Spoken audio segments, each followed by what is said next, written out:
Right now, as you watch this video, your data is traveling through a cable thinner than a garden hose, sitting at the bottom of the ocean under 3 miles of freezing water.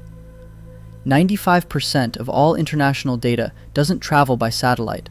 It travels through cables buried in the sea floor. This is the story of how they work, why they exist, and what happens when they break. There are over 450 undersea cables crisscrossing the planet right now. Stretched end to end, they would circle the Earth more than 30 times. They carry everything: your emails, your video calls, your banking transactions, even military communications.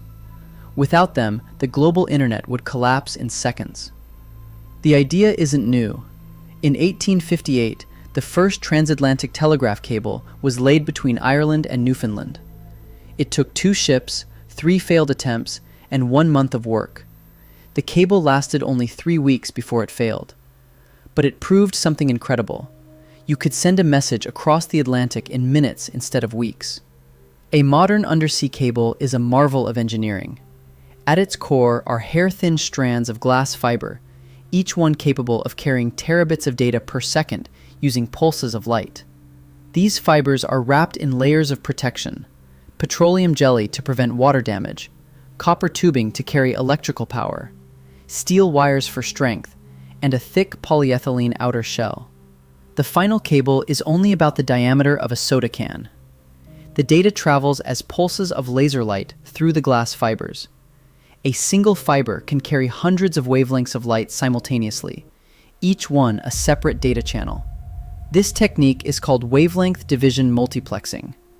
The light bounces along the fiber through total internal reflection, traveling at roughly 2/3 the speed of light. A message from New York to London takes about 30 milliseconds. But light fades over distance. Every 40 to 80 kilometers, the signal passes through a device called a repeater. These are small cylinders built into the cable itself, sitting on the ocean floor, powered by electricity sent through the copper layer of the cable. Each repeater amplifies the light signal and sends it forward. A single transatlantic cable might have over 100 repeaters along its length. Laying these cables requires specialized ships, some of the most advanced vessels on Earth. A cable-laying ship carries thousands of kilometers of cable in massive tanks below deck. The cable feeds out from the stern through a series of machines that control its speed and tension. The ship moves at about 6 knots, roughly walking speed, feeding the cable down to the ocean floor.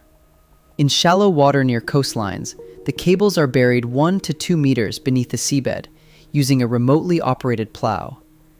This protects them from fishing trawlers, anchors, and ship traffic. But in the deep ocean, the cables simply rest on the sea floor. At depths of 3,000 meters or more, there's nothing down there to disturb them, except earthquakes, and occasionally sharks. Sharks have been documented biting undersea cables since the 1980s. Scientists aren't entirely sure why. It could be the electromagnetic fields the cables emit, or simple curiosity. Either way, modern cables in shark-prone areas now include an extra layer of Kevlar-like protection. It's one of the most unexpected engineering challenges in the entire industry. Cable breaks happen more often than you'd think. About 100 faults occur worldwide every year. The most common cause is fishing equipment and ship anchors, accounting for roughly 70% of all damage. When a cable breaks, internet traffic reroutes through other cables automatically, but speeds can drop significantly. Repairing the break requires sending a cable repair ship to the location, which can take days or even weeks depending on weather and depth. The repair ship uses a grapnel, a large hook dragged along the seafloor, to find and lift the broken cable. In deep water, this process alone can take over 24 hours. Once both ends are brought to the surface, the damaged section is cut out, a new segment is spliced in, and the cable is lowered back to the ocean floor. The entire operation can cost over $1 million. For decades, undersea cables were owned by telecom consortiums, groups of companies sharing the cost. But in the last 10 years, that has changed dramatically. Today, Google, Meta, Amazon, and Microsoft own or co-own the majority of new undersea cable capacity. Google alone is involved in over 20 cables worldwide. These tech giants realized it was cheaper to build their own infrastructure than to keep renting from telecom companies. Undersea cables have become a matter of national security. Governments worry about sabotage, espionage, and strategic vulnerability. In 2022, the Nord Stream pipeline explosions raised alarm about the vulnerability of undersea infrastructure. Several countries have now established dedicated naval units to patrol and protect their cable routes. The ocean floor has become a new frontier for geopolitical competition. The next generation of cables is already being planned. New technologies like space division multiplexing will pack even more data into each fiber. Some companies are exploring the idea of integrating earthquake sensors and ocean temperature monitors directly into the cable infrastructure. The cables that connect our world are getting smarter, faster, and more important every year. The next time you stream a video, send a message, or make an international call, remember, your data isn't floating through the air.